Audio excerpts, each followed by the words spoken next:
வணக்கம். இந்த காணொலியில் 10ஆம் வகுப்பு தமிழ் புத்தகத்திலிருந்து இயல் 4 வந்து பார்க்க போகிறோம். Quick revision. செயற்கை நுண்ணறிவு பற்றி கொடுத்துருப்பாங்க. முதல்ல உரைநடை உலகம் கொடுத்துருக்காங்க. எக்ஸாம் பாயிண்ட் ஆஃப் வியூவில் முக்கியமான டீட்டெயில் மட்டும் குயிக்காக வந்து பார்த்துருவோம். பர்சனல் கம்ப்யூட்டர் வளர்ச்சி வந்து எந்த வருஷத்துல இருந்து தொடங்கியதுன்னு பார்த்தீங்கன்னா 1980. இயல்பான மொழிநடையை உருவாக்கக்கூடிய மென்பொருள் எது சொல்கிறோன்னா வேர்ட்ஸ்மித்தை வந்து சொல்கிறோம். இந்த வேர்ட்ஸ்மித் தமிழில் எப்படி சொல்கிறாங்கன்னா எழுத்தாளி அப்படின்னு சொல்கிறாங்க. இந்த இயல்பான மொழிநடையை உருவாக்குதல் ஆங்கிலத்தில் வந்து என்ன சொல்கிறாங்கன்னா நேச்சுரல் லாங்குவேஜ் ஜெனரேஷன் அப்படின்றத குறிப்பிடுறாங்க. IBM நிறுவனம் வந்து பார்த்தீங்கன்னா வாட்சன் என்ற கணினியை வந்து உருவாக்கியிருப்பாங்க. எந்த வருடம்னு பார்த்தீங்கன்னா 2016. இந்த கணினி என்ன பண்ணியிருக்கோன்னா சில நிமிடங்கள்லேயே 2 கோடி தரவுகளை வந்து அலசி ஆராய்ஞ்சு ஒருவருடைய நோயாளி ஒருவரின் புற்றுநோயை வந்து கண்டுபிடித்திருக்கும். சீனாவில் வந்து பார்த்தீங்கன்னா 50க்கும் மேற்பட்ட மருத்துவமனைகளை எந்திர மனிதர்களை வந்து பணிக்கு வச்சிருக்காங்க. ஸோ எந்த நாட்டில் 50க்கும் மேற்பட்ட மருத்துவமனைகளில் எந்திர மனிதர்களை வந்து பணியில வந்து அமர்த்திருக்காங்கன்னா சீன நாட்டில். செயற்கை நுண்ணறிவு அப்படின்னா என்னன்னு பார்த்தீங்கன்னா ஒரு மென்பொருள்னா ஆங்கிலத்தில் சாஃப்ட்வேர்னு சொல்லுவோம், அல்லது கம்ப்யூட்டர் ப்ரோக்ராம், கணினி செயல்திட்ட வரைவு. செயற்கை நுண்ணறிவுன்னாவே வந்து மென்பொருள் அல்லது கணினி செயல்திட்ட வரைவு. ஆங்கிலத்தில் எப்படி சொல்லுவோம்? சாஃப்ட்வேர் அல்லது கம்ப்யூட்டர் ப்ரோக்ராம். செயற்கை நுண்ணறிவால் பார்க்கவும் கேட்கவும் புரிந்து கொள்ள முடியுமா அப்படின்னா கண்டிப்பாக முடியும். செயற்கை நுண்ணறிவால் பார்க்க முடியும், கேட்க முடியும், புரிந்து கொள்ளவும் வந்து முடியும். உலாவி அப்படின்றத ஆங்கிலத்தில் எப்படி குறிப்பிடுவோம்னா ப்ரௌசர். உலாவி என்ற தமிழ் வார்த்தைக்கான ஆங்கில சொல் என்னன்னு பார்த்தீங்கன்னா ப்ரௌசர்.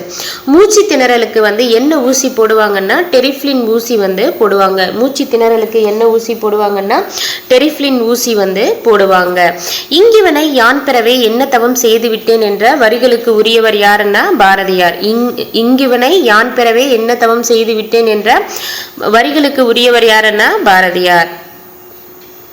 எந்த வங்கி வந்து எலா என்ற உரையாடு மென்பொருளை வந்து உருவாக்கியதுன்னா பாரத ஸ்டேட் வங்கி வந்து இலா என்ற உரையாடு மென்பொருளை வந்து உருவாக்கியது. உரையாடு மென்பொருள் என்னன்னு சொல்லுவாங்க? சாட்பாட்னு சொல்லுவாங்க.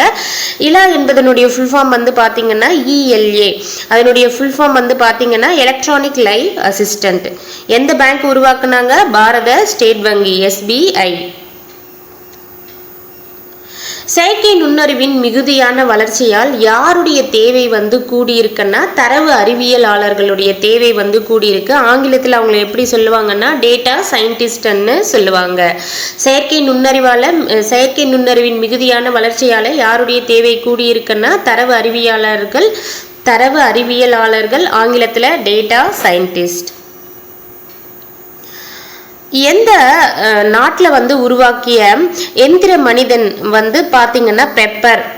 ஸோ ஒரு நாட்டில் வந்து ஒரு வங்கி வந்து எந்திர மனிதன் பெப்பர் என்ற ஒரு எந்திர மனிதனை வந்து உருவாக்கியிருக்காங்க. யாருன்னா ஜப்பானில் இருக்கக்கூடிய சாஃப்ட் வங்கி தான் வந்து பெப்பர் என்ற எந்திர மனிதனை வந்து உருவாக்கியிருக்காங்க. இது உலக அளவில் வந்து பார்த்தீங்கன்னா விற்பனை ஆகக்கூடிய ஒரு ரோபோ. வீட்டுக்கும் வணிகத்துக்கும் படிப்புக்கும் என 3 வகை ரோபோக்கள் வந்து இருக்குன்றதை குறிப்பிட்டிருக்காங்க.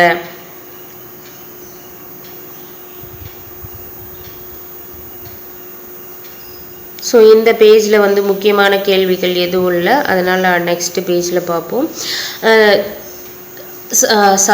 சூவன்சவ் என்ற துறைமுக நகர் வந்து எங்க இருக்குன்னு பார்த்தீங்கன்னா சீன நாட்டில் வந்து காண்டன் நகருக்கு 500 கல் வடக்கே வந்து இருக்கு. சூவன்சவ்னா யுவான் சூவன் அந்த ரைமிங்ல வருது இல்லையா? கண்டிப்பாக நம்மளுக்கு சைனான்னு தெரியும். அப்போ சூவன்சவ் என்ற துறைமுக நகர் எங்க இருக்குன்னா சீன நாட்டில் வந்து இருக்கு. இந்த துறைமுக நகரத்தில் வந்து பார்த்தீங்கன்னா சிவன் கோயில் வந்து கட்டியிருக்காங்க. இது யாருடைய ஆணைக்கிணங்க கட்டப்பட்டதுன்னா சீன பேரரசனான குப்லாய்கானின் ஆணைக்கிணங்க வந்து கட்டப்பட்டிருக்கு. இங்க வந்து தமிழ் கல்வெட்டும் வந்து அந்த கோயில்ல இடம்பெற்றிருக்கு. அது யாருடைய அந்த கோயில்ல இருக்கக்கூடிய சிற்பங்கள் வந்து யார் காலத்தை சேர்ந்ததுன்னா சோழர் காலத்தை வந்து சேர்ந்தது. அந்த சகர வரிசையே வருது பாருங்க. அதாவது சூவன்சவ் என்ற துறைமுக நகர், சீன நாடு, சோழர் கால சிற்பங்கள். இதுல வந்து எந்த பேரரசர் ஆணைக்கிணங்க கட்டப்பட்டதுன்னா சீன பேரரசரான குப்லாய்கானின் ஆணைக்கிணங்கன்றதை தெரிஞ்சுக்கோங்க. அடுத்து வந்து பாத்தீங்கன்னா பெருமாள் திருமொழி. பெருமாள் திருமொழி யாருடைய பாடல் வரிகள் கொடுத்திருக்காங்கன்னா குலசேகர ஆழ்வாருடைய பாடல் வரிகள் வந்து கொடுத்திருக்காங்க. இவர் வந்து ஒரு ஆண் தெய்வத்தை பெண் தெய்வமாக வந்து கருதி பாடியிருப்பாரு. வாளால் அறுத்து சுடினும் மருத்துவன் பால் மாளாத காதல் நோயாளன் போல் மாயத்தால் மீளா துயர்த்தரினும் வித்துவ கோட்டம்மா நீ ஆளா உனதருளே பார்ப்பன் அடியேனே அப்படின்ற பாடல் வரிகள் கூறியவர் யாருன்னா குலசேகர ஆழ்வார். சுடினும் அப்படின்னா சுட்டாலும், மாளாதன்னா தீராத, மாயம்னா விளையாட்டு. வித்துவக்கோடு, வித்துவ கோட்டம்மான்னு கொடுத்திருக்காங்க இல்லையா. இந்த வித்துவக்கோடு என்ற ஊர் எங்க இருக்குன்னா கேரள மாநிலத்துல பாலக்காடு மாவட்டம். கோயம்புத்தூர் சேர்ந்தவங்க யாராவது இந்த வீடியோ பார்த்தீங்கன்னா கண்டிப்பா உங்களுக்கு தெரிஞ்சிருக்கும். அந்த கோயம்புத்தூர் பார்டர்ல தான் பாலக்காடு வந்து அமைஞ்சிருக்கு. ஸோ கோயம்புத்தூர் கேரளா பார்டரில் வந்து கேரளாவில் இருக்கக்கூடிய ஒரு மாவட்டம் தான் பாலக்காடு. ஸோ அங்கே தான் வந்து வித்துவக்கோடு என்ற ஊர் வந்து இருக்குன்றதை குறிப்பிடுறாங்க. குலசேகர ஆழ்வார் வந்து அங்குள்ள இறைவனான உய்ய வந்த பெருமாளை வந்து அன்னையாக உருவகப்படுத்தி வந்து பாடியிருக்காருன்றதை சொல்லியிருக்காங்க. பெருமாள் திருமொழி வந்து எந்த நூல்ல வந்து இடம்பெற்றிருக்குன்னா 4000 திவ்ய பிரபந்தத்துல வந்து இடம்பெற்றிருக்கு. இந்த 4000 திவ்ய பிரபந்தத்துல எத்தனாவது திருமொழியாக பெருமாள் திருமொழி இருக்குன்னா 5வது திருமொழியாக இருக்கு.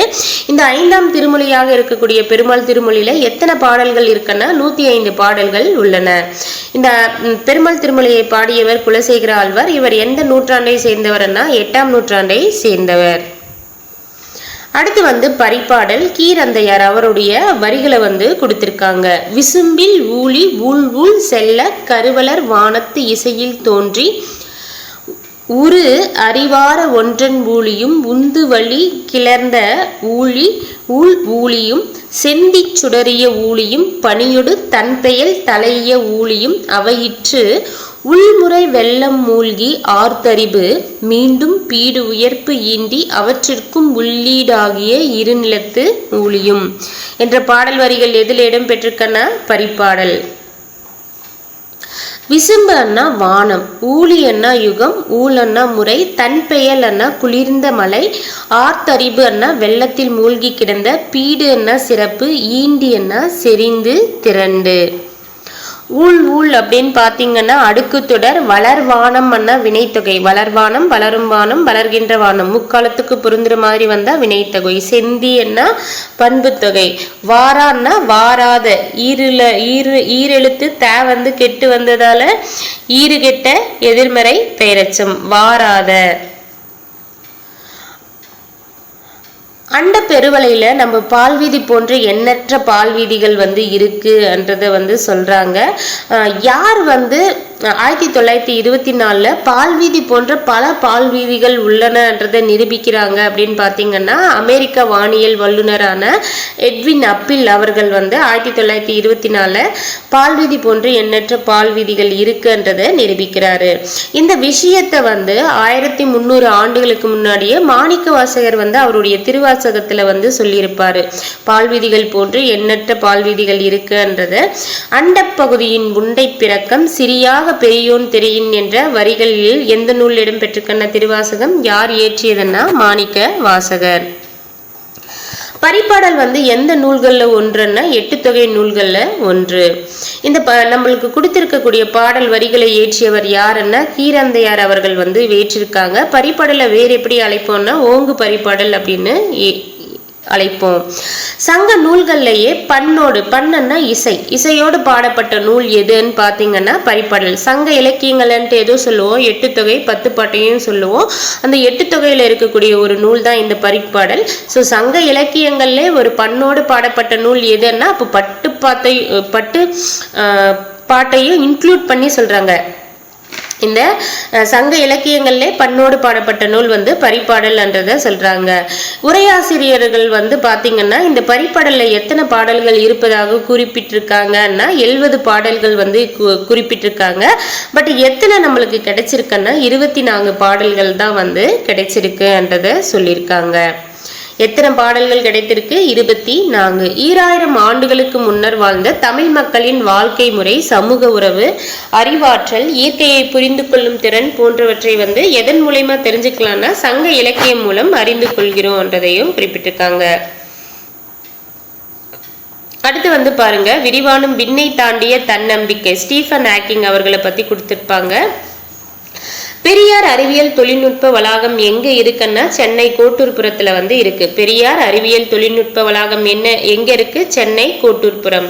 இந்த பெரியார் அறிவியல் தொழில்நுட்ப கழகம் வந்து எப்போ வந்து நிறுவப்பட்டதுன்னா 1988 வந்து நிறுவப்பட்டிருக்கு. 1988 வந்து நிறுவப்பட்டிருக்கு. இங்க எத்தனை காட்சி கூடங்கள் இருக்குன்னா 10 காட்சி கூடங்கள் வந்து இருக்கு. இந்த பெரியார் அறிவியல் கழகம் வந்து ஒரு தனித்துவம் வாய்ந்ததுன்னு சொல்றாங்க. இந்தியாவிலேயே முதலாக 360 பாகை அரைவட்ட வானத்திரை வந்து இங்குதான் இருக்குன்னு சொல்றாங்க. 360 பாகை அரைவட்ட வானத்திரை எங்க இருக்குன்னா பெரியார் அறிவியல் தொழில்நுட்ப கழகத்துல வந்து அமைந்திருக்கு. இது எப்போது வந்து அமைக்கப்பட்டது? இந்த 360 பாகை இந்த பெரியார் அறிவியல் தொழில்நுட்ப கழகம் வந்து 1988 நிறுவிட்டாங்க.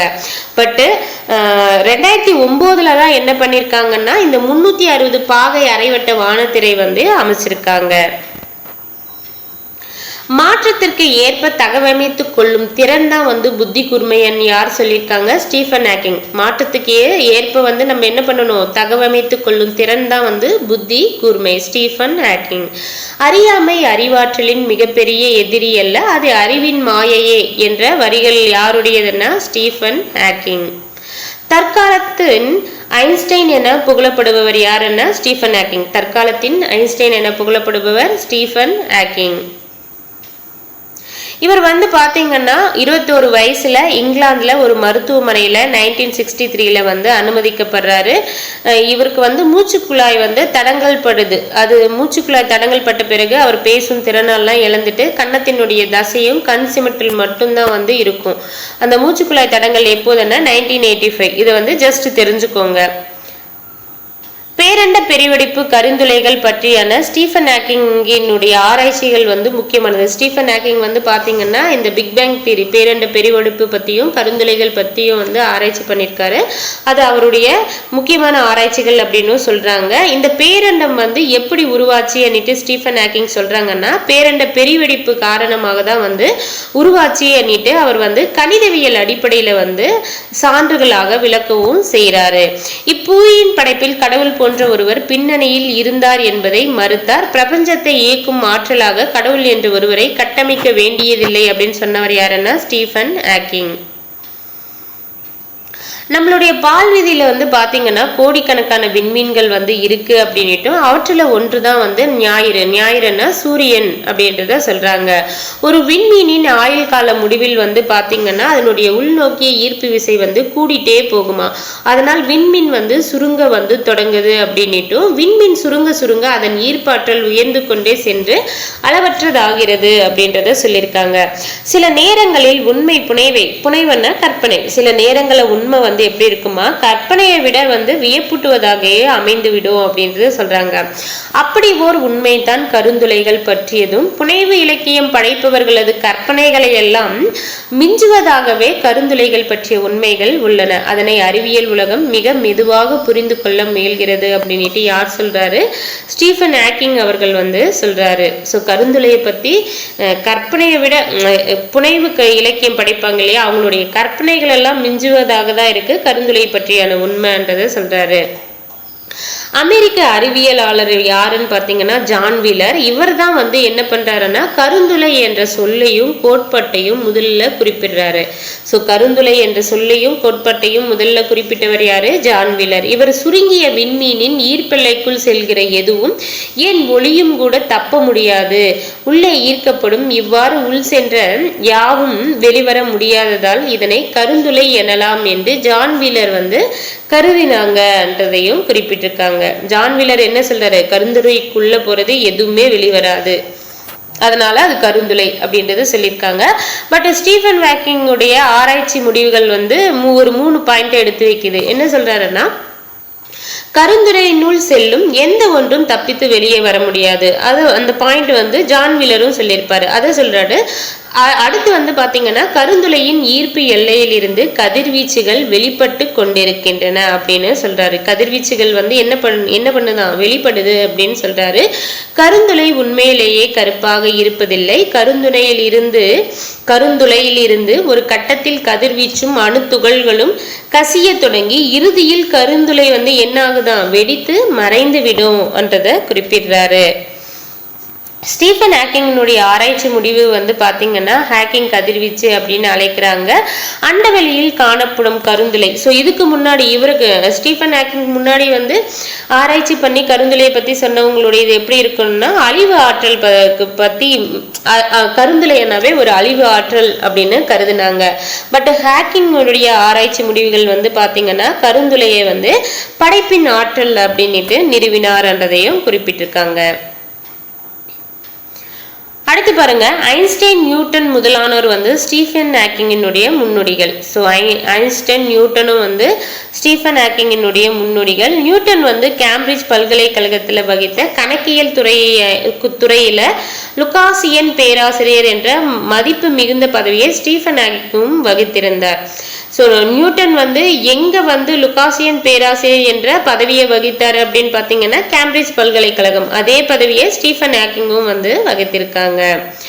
ஐன்ஸ்டைன் ஈர்ப்பலைகள் குறித்த முடிவுகளை கணித சமன்பாடுகள் மூலம் வந்து கோட்பாடுகளாக சொன்னார். ஐன்ஸ்டைன் வந்து ஈர்ப்பலைகள் அந்த கிராவிட்டி ஈர்ப்பலைகள் குறித்த முடிவுகளை வந்து பார்த்தீங்கன்னா எதை பேஸ் பண்ணி வந்து சொன்னாருன்னா கணித சமன்பாடு பேஸ் பண்ணி E=mc² அப்படின்னு சொன்னாங்க. பட் அவர் சொன்னப்போ அதை யாருமே புரிஞ்சுக்கல. 100 வருஷம் கழிச்சு தான் அவர் சொன்னதை வந்து ஆமா அப்படி ஒன்று இருக்குன்றதை வந்து அக்செப்ட் பண்ணாங்க.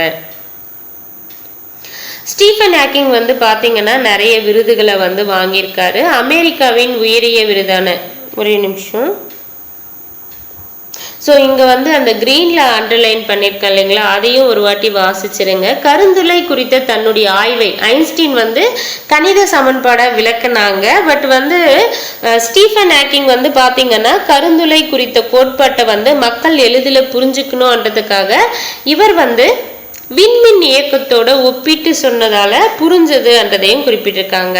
ஸோ கருந்துளை பற்றி வந்து ஸ்டீஃபன் ஹாக்கிங் வந்து எப்படி வந்து புரிய வைக்க மக்களுக்கு எதோட கம்பேர் பண்ணி விளக்குனாருன்னா விண்மின் இயக்கத்தோட ஒப்பிட்டு வந்து விளக்கியிருப்பாரு.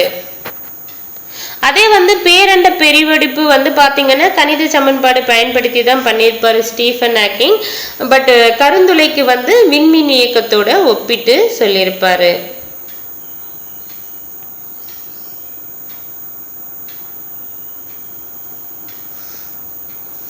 ஸ்டீஃபன் ஹாக்கிங் பெற்ற விருதுகள் வந்து பார்த்தீங்கன்னா அமெரிக்காவின் உயரிய விருதான அதிபர் விருது, ஆல்பர்ட் ஐன்ஸ்டைன் விருது, ஊல்ஃப் விருது, காப்லி பதக்கம், அடிப்படை இயற்பியல் பரிசு. ஸ்டீஃபன் ஹாக்கிங் வந்து பார்த்தீங்கன்னா கலீலியோவின் நினைவு நாளில் பிறந்து ஐன்ஸ்டைனின் பிறந்த நாளில் இறந்தது அறிவியலை பொறுத்தவரை ஒரு தற்செயல் நிகழ்வாக இருந்தாலும் இவங்க காலகட்டத்தில் எல்லாமே வந்து இந்த அண்டத்தை பற்றி பேரண்டத்தை பற்றி ஆராய்ச்சிகள் வந்து பண்ணியிருக்காங்க அப்படின்றத சொல்லியிருக்காங்க. அடுத்து வந்து பாருங்க, தலைவிதிதான் வாழ்க்கையை தீர்மானிக்கிறது என நம்புவர்களை பார்த்தால் எனக்கு சிரிப்பு தான் வருகிறது. விதிதான் தீர்மானிக்கிறது என்றால் சாலையை கடக்கும் போது ஏன் இருபுறமும் பார்த்து கடக்கிறார்கள்? இந்த வரிகள் யாருடையதுன்னா ஸ்டீஃபன் ஹாக்கிங். தொடக்க விழா நாயகராக வந்து பாரா ஒலிம்பிக் விளையாட்டு போட்டிகளில் வந்து ஸ்டீஃபன் ஹாக்கிங் வந்து சிறப்பு பெற்றிருப்பாரு. எந்த வருடம் நடந்த பாரா ஒலிம்பிக் விளையாட்டுல வந்து தொடக்க விழா நாயகர் என்ற சிறப்பை பெற்றார் ஸ்டீஃபன் ஹாக்கிங்னா 2012. இவர் வந்து தொலைக்காட்சி தொடர்கள் எல்லாம் வந்து பங்கேற்றிருக்காரு. என்னென்ன தொலைக்காட்சி தொடர்கள்னா அடுத்த தலைமுறை, பெருவிழிப்பு கோட்பாடு போன்ற தொலைக்காட்சி தொடர்கள்ல பங்கேற்றிருக்காரு. ஸ்டீஃபன் ஹாக்கிங் எத்தனாவது பிறந்த நாள் சூடான காற்று நிரப்பிய பலூனில் வானில் பறந்து தனது பிறந்த நாளை கொண்டாடினாரன்னா 60வது பிறந்த நாள். எந்த விமானத்துல வந்து ஸ்டீஃபன் ஹாக்கிங் வந்து பயணித்து பூஜ்ய ஈர்ப்பு விசை பயணத்தை மேற்கொண்டார் அப்படின்னு பார்த்தீங்கன்னா போயிங் 727 என்ற விமானத்துல பூஜ்ய ஈர்ப்பு விசை பயணத்தை மேற்கொண்டு எடையற்ற தன்மையை வந்து உணர்ந்திருக்காரு. ஸ்டீஃபன் ஹாக்கிங் எழுதிய நூல் வந்து பார்த்தீங்கன்னா காலத்தின் சுருக்கமான வரலாறு. காலத்தின் சுருக்கமான வரலாறு என்ற நூலை இயற்றியவர் யாருன்னா ஸ்டீஃபன் ஹாக்கிங். இது எத்தனை மொழிகளில் மொழிபெயர்க்கப்பட்டதுன்னா 40 மொழிகளில் வந்து மொழிபெயர்க்கப்பட்டது. எந்த வருஷம் இந்த நூல் காலத்தின் சுருக்கமான வரலாறு என்ற நூல் வெளிவந்ததுன்னா 1988. இதே 1988 தான் பெரியார் அறிவியல் தொழில்நுட்ப கழகம் வந்து நிறுவிருப்பாங்க நம்ம தமிழ்நாட்டில் சென்னையில் கோட்டூர்புரம். அதே வருஷம்தான் வந்து ஸ்டீஃபன் ஹாக்கிங்கும் வந்து காலத்தின் சுருக்கமான வரலாறு என்ற நூலை வந்து வெளியிட்டிருக்காரு 1988. அடுத்து பாருங்க, முன் தோன்றிய மூத்த குடி கடும் பகட்டு யானை நெடுந்தேர் கோதை திருமாவியல் நகர் கருவூர் முந்துரை. இந்த பாடல் வரிகள் எந்த நூலில் இடம்பெற்றிருக்குன்னா அகநானூறு. இந்த கருவூர் என்றது எதுன்னா கரூர் மாவட்டத்தின் கரூர் தான் வந்து குறிப்பிடுறாங்க. அறிவை விட மிகவும் முக்கியமானது கற்பனை திறன். ஏனெனில் அறிவு என்பது நாம் தற்போது அறிந்தும் புரிந்தும் வைத்திருப்பவற்றோடு முடிந்து விடுகிறது. கற்பனை திறனோ இந்த ஒட்டுமொத்த பேரண்டத்தையும் வளர்ப்பது. இன்று நாம் அறிந்திருப்பது மட்டுமன்று, இனி நாம் அறிந்து கொள்ள போவதையும் உள்ளடக்கியது அப்படின்ட்டு யார் சொல்றாங்கன்னா ஐன்ஸ்டைன் அவர்கள் வந்து சொல்றாங்க. வாழ்க்கை எவ்வளவு கடினமானதாக இருந்தாலும் வெற்றிக்கான வழி அதில் இருக்கவே செய்கிறது. நிச்சயம் என் ஆராய்ச்சியில் நான் வெல்வேன், அதன் மூலம் மனித இனம் தொடர வழிவகுப்பேன் என்று சொன்னவர் யாருன்னா ஸ்டீஃபன் ஹாக்கிங். அடுத்து வந்து இலக்கணம் பொது. இலக்கணம் வந்து பார்த்தீங்கன்னா இருதிணை அப்படின்றத பற்றி கொடுத்துருக்காங்க. இருதிணை என்ன நம்மளுக்கு வந்து தெரியும், உயர்திணை அக்ரிணை. உயிருள்ள நாம் 6 அறிவு படைத்த மனிதர்கள் வந்து உயர்திணைன்னு சொல்லுவாங்க. அதுக்கப்புறம் விலங்குகள் 5 அறிவு பெற்ற விலங்குகள் அது கீழே இருக்கிறதையும் உயிரற்ற பொருட்களையும் வந்து அக்ரிணைன்னு சொல்லுவாங்க. அது அல்திணை அப்படின்னுட்டும் குறிப்பிடலாம். ஐம்பால் வந்து பார்த்தீங்கன்னா திணையினுடைய உட்பிரிவு தான் வந்து ஐம்பால்கள். திணையன்னா உயர்திணை அக்ரிணையன்னு பார்த்தோம் இல்லையா. அப்போ உயர்திணை தான் ஆண்பால் பெண்பால் பலர்பால் வந்து வருவாங்க. அக்ரிணையில வந்து ஒன்றன் பால் பலவின் பால் வந்து வருவாங்க. அப்போ திணையினுடைய உட்பிரிவு தான் வந்து பால்கள். பால்னா பகுப்பு பிரிவு என்ற பொருள் வந்து தரும். இது வந்து 5 வகைப்படும் அப்படின்னு கொடுத்துருக்காங்க. அந்த உயர்திணையன்னா ஆண்பால் பெண்பால் பலர்பால், அக்ரிணையன்னா ஒன்றன் பால் பலவின் பால். அதற்கான எக்ஸாம்பிளும் கொடுத்துருக்காங்க பாருங்க. உயர்திணைக்குரிய பால் வகைகள் வந்து பார்த்தீங்கன்னா வீரன் அண்ணன் மருதன் என்றது ஆண்பால், மகள் அரசி தலைவி பெண்பால், மக்கள் பெண்கள் ஆடவர் என்றது பலர்பால். அக்ரிணைக்குரிய பால் பகுப்புகள் வந்து பாத்தீங்கன்னா அக்ரிணையில் ஒன்றை வந்து குறித்ததுன்னா அது ஒன்றன் பால், யானை புறா மலை. அதே அக்ரிணையில பலவற்றை வந்து குறிப்பது வந்து பலவின் பால், பசுக்கள் மலைகள். இடம் வந்து எத்தனை வகைப்படும்னா 3 வகைப்படும். அந்த 3 வகை என்னன்னு பாத்தீங்கன்னா தன்மை முன்னிலை படற்கை. தன்மை பெயர்கள்னா நான் யான் நாம் யாம். தன்மை வினைகள்னா வந்தேன் வந்தோம். முன்னிலை பெயர்கள்னா நீ நீர் நீவீர் நீங்கள். முன்னிலை வினைகள்னா நடந்தாய் வந்தீர் சென்றீர்கள். படற்கை பெயர்கள்னா அவன் அவள் அவர் அது அவை. படற்கை வினைகள்னா வந்தான் சென்றாள் படித்தனர் பேசினார்கள் பறந்தது பறந்தன. அடுத்து வந்து பாருங்க வலு வளாநிலை வலு அமைதி. வலு அப்படின்னு என்னன்னு பாத்தீங்கன்னா அந்த இலக்கண முறையின்றி பேசுறது தான் வலு அப்படின்னு சொல்லுவாங்க. வளாநிலைன்னா இலக்கண முறையோட பிழையில்லாம பேசுறதும் எழுதுறதும் வந்து பாத்தீங்கன்னா வளாநிலை அப்படின்னு குறிப்பிடுவாங்க. வலு அமைதி அப்படின்னா என்னன்னு பாத்தீங்கன்னா இலக்கண பிழைகள் வந்து இருக்கும், இருந்தாலும் அதை வந்து ஏத்துப்பாங்க, அதனால அது வலு அமைதி அப்படின்னு சொல்லுவாங்க. ஸோ அதுக்கான எக்ஸ்பிளனேஷன் வந்து கொடுத்துருக்காங்க பாருங்க. இலக்கண முறையுடன் பிழையின்றி பேசுவதும் எழுதுவதும் வளாநிலை. இலக்கண முறையின்றி பேசுவதும் எழுதுவதும் வந்து வலு. ஸோ மிஸ்டேக் பண்ணி இலக்கணத்தை ஃபாலோ பண்ணாம ஏதாவது பேசுறோம் எழுதுறோம்னா அது வலு. இலக்கண முறையோட வந்து பேசுறோம் எழுதுறோம்னா அது வளாநிலை. அடுத்து வந்து பாருங்க இருதிணையும் ஐம்பாலும் மூவிடமும் காலமும் வினாவும் விடையும் பல வகை மரபுகளும் ஆகிய 7 தொடர்கள்ல வந்து இலக்கண பிழைகளுடன் வந்து அமையும் வந்தால், ஸோ இந்த 7 இது வந்து குறிப்பிட்டிருக்காங்க இல்லையா, அந்த 7ல வந்து இலக்கண பிழை வந்து இருந்ததுன்னா அது வலு அப்படின்னு சொல்றாங்க. அப்படி இலக்கண பிழைகள் அந்த 7 இதுல வந்து இலக்கண பிழைகள் இல்லாம இருந்ததுன்னா வளாநிலை அப்படின்னு கொடுத்திருக்காங்க. பாக்ஸ்ல வந்து பாருங்க திணை செலியன் வந்ததுன்றது வலு, செழியன் வந்தான்ன்றது வளாநிலை. வளாநிலைன்னா பிழை இல்லைன்னு அர்த்தம், வலுன்னா பிழை இருக்குன்னு அர்த்தம். பால் வந்து கண்ணகி உண்டான் வராது, கண்ணகி உண்டாள். இடம், இடம் சார்ந்தது வந்து பாருங்க, நீ வந்தேன் அப்படின்றது தன்மை முன்னிலை படற்கையில வந்து மிஸ்டேக் இல்லையா, அதனாலதான் அது இடம் சார்ந்த வலுன்றது வருது. நீ வந்தாய் வளா நிலை. நேற்று வருவான்ன்றது கால வலு, நேற்று வந்தான்ன்றது கால வளா நிலை. ஒரு விரலை காட்டி சிறியதோ பெரியதோ என்று கேட்டல் என்றது வினாவலு. இரு விரல்களை காட்டி எது சிறியது எது பெரியது என்று கேட்பது வந்து வளா நிலை, பிழை வந்து இல்லை. கண்ணன் எங்கே இருக்கிறார் என்ற வினாவிற்கு கண்ணாடி பைக்குள் இருக்கிறது என்றது விடைவலு. கண்ணன் எங்கே இருக்கிறார் என்ற வினாவிற்கு கண்ணன் வீட்டிற்குள் இருக்கிறார் என்று விடையெழுத்தல் வந்து வளா நிலை. மரபு, தென்னை மரங்கள் உள்ள பகுதியை தென்னந்தோட்டம் அப்படின்னு சொல்லுவோன்றது மரபு வலு. தோட்டம்னு சொல்ல மாட்டோம், தென்னந்தோப்பு தான் சொல்லுவோம். தென்னை மரங்கள் உள்ள பகுதியை தென்னந்தோப்பு என்று கூறுதல். வலு அமைதி வந்து பாருங்க, இலக்கண முறைப்படி பிழையுடையது அப்படி இருந்தாலும் இலக்கண ஆசிரியர்களால் ஏதேனும் ஒரு காரணம் கருதி பிழை அல்ல அப்படின்னு ஏத்துக்கிறது தான் வந்து வலு அமைதி ஆகும் அப்படின்றத குறிப்பிட்டிருக்காங்க. இந்த வலு அமைதியில வந்து வினாவிடை தவிர மீதி 5ஐயும் வந்து மேல வந்து பார்த்தோம் இல்லையா, 7 தொடர்களில் இலக்கண பிழைகளோட வந்தா வலு, இலக்கண பிழை இல்லாம வந்தா வளாநிலை அன்னிட்டு இந்த 7ல வினாவிடை கட் பண்ண மீதி 5 வரும் இல்லையா, அந்த 5 இடங்கள்லயும் வந்து வலு அமைதி வந்து வரும். திணை வலு அமைதி அப்படின்னா என்னன்னு பாத்தீங்கன்னா, என் அம்மை வந்தாள் என்று மாட்டை பார்த்து சொல்றது வந்து திணை வலு அமைதி. திணை ஏன் வலு அமைதினா, மாடுன்றது அக்ரிணை, பட் வந்து அம்மை வந்தாள்னா அது உயர்திணை மாதிரி சொல்றாங்க, அதனால இது திணை வலு அமைதி. பால் வலு அமைதி என்றது பாருங்க, வாடராசா வாட கண்ணான்னுட்டு மகளை வந்து அழைக்கிறது பால் வலு அமைதி. வாடராசா வாட கண்ணான்றது ஆண் பாலை குறிக்கணும், இங்க மகளை வந்து சொல்றதால பால் வலு அமைதி. இடவலு அமைதி வந்து பாருங்க, மாறன் என்பவன் வந்து தன்னை பற்றி பிறரிடம் கூறும்போது இந்த மாறன் ஒரு நாளும் பொய் கூற மாட்டான் அப்படின்னு, நான் பொய் சொல்ல மாட்டேன் எப்பவுமேன்னு சொல்லல, அவர் வந்து ஒரு படற்கையில வந்து அவரை வந்து தன்மையை வந்து படற்கையா வந்து பேசுறாரு, அதனால வந்து இதை இடவலு அமைதி. கால வலு அமைதி வந்து பாருங்க, குடியரசுத் தலைவர் நாளை தமிழகம் வருவார் அப்படின்ட்டு தானே நம்ம எதிர்காலத்தை தானே குறிப்பிட்டு சொல்லணும், பட் வருகிறார் அன்னிட்டு நிகழ்காலத்தை வந்து சொல்றதால இங்க கால வலு அமைதி. மரபு வலு அமைதி வந்து பாருங்க, கத்தும் குயிலோசை சற்று வந்து காதிர் படவேணும் என்ற வரிகளை ஏற்றியவர் பாரதியார். குயில் வந்து என்ன பண்ணும், கூவதான் செய்யும், இங்க கத்தும் குயில். சோ இது மரபு வலு இருந்தாலும் ஆசிரியர்கள் ஏற்றதால இது வந்து மரபு வலு அமைதி.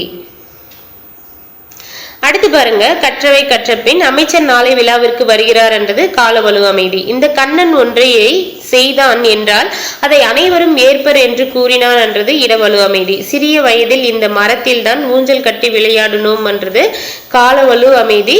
செல்வன் இளவேலன் இந்த சிறிய வயதிலேயே விளையாட்டுத் துறையில் சாதனை புரிந்திருக்கிறார் என்றது பால்வலு அமைதி. அடைப்பு குறிக்குள் உள்ளவாறு மாற்றுகன்றது கொடுத்திருக்காங்க. ஃபர்ஸ்ட் ஒன் என்ன சொல்லியிருக்காங்கன்னா, ஆண்பார் பெயர்களை பெண்பாலாக மாற்றணும்னு சொல்லியிருக்காங்க. தந்தை வந்து அப்ப தாயா மாத்தலாம், மகனே என்றது மகளே, நாளை உன்னுடைய தோழனுக்கு பதிலா தோழி, அழகன் என்றது அழகியை அழைத்து வா என்று சொன்னாள். அடுத்து வந்து பாருங்க, வலுவை வளா நிலையாக மாற்றுக. அக்கா நேற்று வீட்டுக்கு வந்தது, அக்கா புறப்படும் போது அம்மா வழி அனுப்பியது. இது வந்து வளா நிலையாக வந்து மாற்றணும். அக்கா நேற்று வீட்டிற்கு வந்ததால் அக்கா புறப்படும் போது அம்மா வழி அனுப்பினார். அடுத்து வந்து பாருங்க, வளா நிலையை வலு அமைதியாக மாற்றணுமா. இதோ முடித்து விடுவேன் என்ற செயலை முடிக்கும் முன்பே கூறினார். இதை வந்து வலு அமைதியை எப்படி மாற்றலாம்னா, இதோ முடித்து விட்டேன் என்ற செயலை முடிக்கும் முன்பே கூறினார். அடுத்து வந்து பாருங்க, படற்கையை முன்னிலையை வந்து தன்மையை படற்கையாக மாற்றணும்னு சொல்லியிருக்காங்க. அவன்ன்றது படற்கை, அப்ப அந்த படற்கையை முன்னிலையாக மாற்றணும்னா நீ. முன்னிடம் அப்படின்றது முன்னிலையை வந்து தன்மையாக மாற்றணும்னா என்னிடம். அடுத்து வந்து என்னிடம்ன்றது தன்மையை வந்து என்னவா மாத்தணும் சொல்லியிருக்காங்க, படற்கையாக மாற்றணும்னா அவனிடம். அப்போ நீ என்னிடமும் அவனிடமும் செய்தியை இன்னும் கூறவில்லை. அடுத்து வந்து பாருங்க, உனது அருளே பார்ப்பன் அடியேனே என்று யார்கிட்ட சொன்னாங்கன்னா இறைவன் கிட்ட குலசேகர ஆழ்வார் சொல்றாரு. தலைப்புக்கும் குறிப்புகளுக்கும் பொருத்தமான விடையை தேர்ந்தெடுக்க செயற்கை நுண்ணறிவு கண்காப்பு கருவி அசைவு நிகழும் பக்கம் தன் பார்வையை திருப்புகிறது. திறன்பேசியில் உள்ள வரைபடம் போக்குவதற்கு சுருக்கமான வழியை காண்பித்தது. தலைப்புக்கு பொருத்தமான குறிப்புகள் இடம்பெற்றுள்ளன. பரிபாடல் அடியில் விசும்பும் இசையும் என்னும் தொடர் எதனை குறிக்குதுன்னா வானத்தையும் பேரொளியும் குறிக்குது. குலசேகர ஆழ்வார் வித்தவ கோட்டம்மா என்ற ஆண் தெய்வத்தை அழைத்து பாடுகிறார். பூனையார் பால் சோற்றை கண்டதும் வருகிறார் ஆகிய தொடர்களில் இடம்பெற்றுள்ள வலு அமைதி பாத்தீங்கன்னா முதல் இதுல பால் வலு அமைதி இடம்பெற்றிருக்கு. ஏன்னா ஆண் பாலை பெண் பாலா கருதி பாடியிருப்பாங்க வித்துவ கோட்டம்மா அப்படின்ட்டு. அடுத்து பூனை என்றது அக்ரிணை அதை உயர்திணையாக இது பண்ணதால இதுல திணை வலு அமைதி.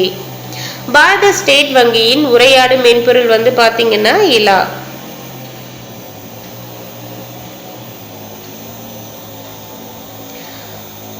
முகந்தெரியா நபரிடையே இனம் புரியா உறவு முறை நட்பென்னும் சங்கிலிக்குள் நாடெல்லாம் சங்கமிக்கும் வாடிக்கை செய்பவரின் கேளிக்கை கூத்துகளை வேடிக்கை பார்ப்பதனை வாழ்க்கையென கொண்ட பலர் தேடியுமே கிடைக்காத தேசம் கடந்த உறவுகளை இணையத்தின் தேடலினால் நிமிடத்தில் அறியும் சிலர் பகடுகளின் பகிர்ந்தளிப்பும் விருப்பத்தின் தெரிவிப்பும் கருத்துக்களின் பரிமாற்றம் தினமும் இங்கே இடம்பெறுமே. பலர் அறிந்த பாடல் வரியும் பகலுணவின் சுவையினையும் பாட்டி தந்த பரிசினையும் பறைசாற்றும் வாய்ப்பிதுவே. புகைப்படத்தில் தெரிந்த முகம் பார்த்துமோர் புன்சிரிப்பு உரையாடல் செய்கையில் அர்த்தமற்ற கலகலப்பு பரீட்சைக்கு முன்தினமும் புத்தகத்தை திறவாதோ பரீட்சையின் நொடி வரைக்கும் திறந்து வைப்பது ஒன்றோ. புத்தகத்தின் மத்தியிலே மயிலிறகை வைத்தவர்கள் முக புத்தகத்தை திறந்தவுடன் உணர்வுகளை வைப்பதேனோ என்ற வரிகள் யாருடையதுன்னா டெபோரா பர்னாந்த். வல்லின ஒற்றை இட்டும் நீக்கியும் எழுதுக அப்படின்னு சொல்லியிருக்காங்க பாருங்க. எல்லா பறவைகளுக்கும் காது உண்டு, செவித்துளைகள் இறகுகளால் மூடியிருக்கும், மற்றபடி பாலூட்டிகளில் உள்ளது போல் புறச்செவிமடல் இருக்காது. காகத்திற்கு காது உண்டு, காது கேட்கும். பறவைகளுக்கு பார்த்தல் கேட்டல் உணர்வு நன்றாக வளர்ச்சி பெற்று இருக்கும். சுவைத்தல் உணர்வு குறைவாகவும் நுகர்தல் உணர்வு இல்லை என்றே கூறலாம். கொடுக்கப்பட்டுள்ள இரு சொற்களை பயன்படுத்தி ஒரு தொடர் அமைக்கன்றது கொடுத்திருக்காங்க. இயற்கை செயற்கை எக்ஸாம்பிள் அவங்களே கொடுத்துட்டாங்க பாருங்க. பாதை தெரியாத இயற்கை காடுகளில் பயணிக்க செயற்கை கருவிகள் பயன்படுகின்றன. அது போல கொடுக்கிறது கோடு, கொள்கோள், சிறு சீரு. இந்த சிறு பாம்பு சீறி பாய்ந்தது, சீறி கடிக்க வந்தது அப்படின்னு அமைக்கலாம். விதி வீதி, விதிதான் எந்த வீதியில நம்ம வாழணும்ன்றது நிர்ணயிக்குது. அது போல ஸ்டேட்மெண்ட்டை நீங்க சொல்லி ட்ரை பண்ணி பாருங்க. மீண்டும் மீண்டும் என்றது அடுக்கு தொடர் இடம்பெற்றிருக்கு. பெய்த மழை என்றதுக்கான வினைத்தொகை என்னன்னு பாத்தீங்கன்னா பெய்மலை. ஸோ முக்காலத்துக்கும் பொருதுற மாதிரி வரணும். பெய்த மழை என்றது பெயரச்சம். அதை வினைத்தொகையா மாத்தணும்னா எப்படி எழுதணும்? பெய் மலை. அடுத்து பாருங்க, கட்டுரை எழுதுக. கல்பனா பத்தி கொடுத்திருக்காங்க. பட் பேசிக் டீடைல் மட்டும் தெரிஞ்சுக்க வேண்டியதை மட்டும் தெரிஞ்சுக்கோங்க. கல்பனா எங்க பிறந்தாங்கன்னா ஹரியானா மாநிலத்துல பிறந்திருப்பாங்க. இவங்க நாசால வேலை பார்த்திருப்பாங்க. 2003 இறந்துருவாங்க கல்பனா. நம்மளுடைய தமிழக அரசு பாத்தீங்கன்னா 2004 இருந்து கல்பனா சாவ்லா விருது வழங்கி வர்றாங்க. ஸோ கல்பனா சாவ்லா விருது தமிழக அரசு எந்த வருஷத்துல இருந்து வழங்கி வர்றாங்கன்னா 2004. அவங்க இருந்தது 2003, ஒரு வருஷம் முன்னாடி இறந்திருப்பாங்க. அடுத்து பாருங்க, நிலாவையும் வானத்து மீனையும் காற்றையும் நேர்பட வைத்தாங்க. குழாவும் அமுத குழம்பை குடித்தொரு கோல வெறுப்படைத்தோம். உலாவும் மனச்சிறு புள்ளினை எங்கினும் ஓட்டி மகிழ்ந்திடுவோம். பலாவின் கனிச்சுளை வண்டியில் ஓர் வண்டு பாடுவதும் வியப்போ அப்படின்ற பாடல் வரிகளை இயற்றியவர் யாருன்னா பாரதியார். நூலினுடைய பயன் படிக்கிறது, கல்வியின் பயன் கற்றல். விதைக்கு தேவை எரு, கதைக்கு தேவை கரு. கல் சிலை ஆகுமெனில் நெல் சோறு ஆகும். குரலில் இருந்து பேச்சு, விரலில் இருந்து எழுத்து. மீன் இருப்பது நீர்ல, தேன் இருப்பது பூவுல. அடுத்து எதிர்மறையாக மாற்றுக அப்படின்னு கொடுத்திருக்காங்க பாருங்க. நீங்க பழைய புக்கு வச்சிருந்தீங்கன்னா, அதாவது 2020 அந்த பதிப்பு போல வச்சிருப்பீங்கன்னா மீளா துயருக்கு மீளும் இன்பம் அப்படின்னு கொடுத்துருப்பாங்க. ஸோ மீளாததுக்கு எதிர்ச்சொல் மீளும் பண்ணிட்டும், துயருக்கு வந்து எதிர்ச்சொல் இன்பம் அப்படின்னும் கொடுத்துருப்பாங்க. பட் இதில் வந்து முதல் வார்த்தைக்கு மட்டும்தான் எதிர்ச்சொல் கொடுத்ததால அதற்கான எதிர்ச்சொல் மட்டும் கொடுத்துருக்கேன். நீங்கள் அந்த பழைய வேர்ஷன் வச்சுருக்கீங்கன்னா துயருக்கு வந்து ஆப்போசிட் இன்பம், சிவந்ததுக்கு ஆப்போசிட் சிவக்காத, காட்டுன்றதுக்கு ஆப்போசிட் மறைக்க, அமர்கன்னா எந்திரி அதாவது நிற்கணும், அமர்க நில் அப்படின்ற மாதிரி ஆப்போசிட் வரும்ன்றதை பார்த்துக்கோங்க. ஸோ இதில் இருக்கிறதுக்கான எதிர்மறை வந்து பார்த்தீங்கன்னா மீளா துயரன்னா மீளும் துயர், கொடுத்து சிவந்தன்னா கொடுக்காத சிவந்த, மறைத்து காட்டன்னா வெளிப்படையாக காட்டு, அருகில் அமர்கன்னா தொலைவில் அமர்க, பார்த்த படம்னா பார்க்காத படம், எழுதா கவிதை என்ன எழுதிய கவிதை. அடுத்து அகராதியில் காண்கன்னு சொல்லியிருக்காங்க பாருங்க. இது இந்த வார்த்தைகளுக்கு நிறைய பொருள் வந்து இருக்கு. நான் ஒரே ஒரு வேர்டு தான் கொடுத்துருக்கேன். உங்களுக்கு இன்னும் என்னென்ன இருக்குன்னு தெரிஞ்சுக்கணும்னா கூகுளில் வந்து போட்டு பாருங்க. அவிர்த்தல்ன்றது விரித்தல், அவிர்த்தல்னா விரித்தல் சாரி அவிர்த்தல்னா விரிதல், அழல்னா கள்ளி, உவான்னா இளமை, உவான்னா இளமை, கங்குல்லன்னா இரவு, கங்குல்லன்னா இரவு, கனலியன்னா சூரியன், கனலியன்னா சூரியன். கலைச்சொல் அறிவும் நானோ டெக்னாலஜினா மீனுன் தொழில்நுட்பம், பயோடெக்னாலஜினா உயிரி தொழில்நுட்பம், அல்ட்ரா வயலட் ரேஸ்னா புறவுதா கதிர்கள், ஸ்பேஸ் டெக்னாலஜினா விண்வெளி தொழில்நுட்பம், காஸ்மிக் ரேஸ்னா விண்வெளி கதிர்கள், இன்ஃப்ராரெட் ரேஸ்னா அகச்சிவப்பு கதிர்கள். அறிவை விரிவு செய். பஞ்சபூதங்களின் அறிவியல் கதைகள் வந்து நீலமணி, அன்றாட வாழ்வில் அறிவியல் வந்து சா தமிழ்ச்செல்வன், காலம் வந்து ஸ்டீஃபன் ஹாக்கிங். ஸோ 40க்கும் மேற்பட்ட மொழிகளில் வந்து மொழிபெயர்த்திருப்பாங்க. 1988 வந்து இந்த காலத்தின் சுருக்கம் அப்படின்னாலும் காலம் பண்ணாலும் சேம் தான், ஸ்டீஃபன் ஹாக்கிங்குடைய நூல் தான். ஸோ அதை வந்து 1988 வந்து வெளியிட்டிருப்பாரு. அவ்வளோதாங்க. இதோட வந்து இயல் 4 வந்து முடியுது. இயல் 5 வந்து தனி வீடியோவாக பார்ப்போம். தேங்க்யூ.